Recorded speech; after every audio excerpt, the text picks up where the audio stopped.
is general anesthesia, required for sterilization procedures. When it comes to sterilization procedures, many people wonder if they need to be completely asleep under general anesthesia. The truth is, it depends on several factors. For women, sterilization options like tubal ligation or salpingectomy are often done using laparoscopy. This involves small cuts in the abdomen and a camera to see the fallopian tubes. In most cases, general anesthesia is used so the patient is fully asleep and feels no pain.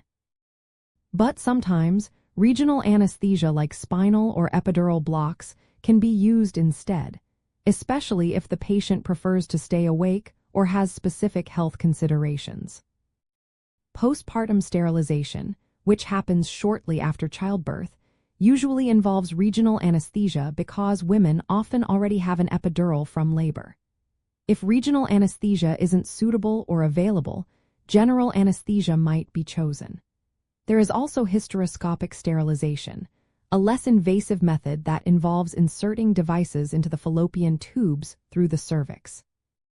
This procedure can often be done with local anesthesia and sedation, or sometimes general anesthesia, depending on how comfortable the patient feels and their medical history. The decision on which anesthesia to use depends on many factors.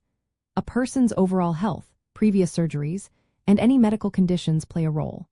For example, women with multiple abdominal surgeries or certain health issues might be better suited for hysteroscopic sterilization or regional anesthesia. It's very important to discuss all options with a healthcare provider before the procedure.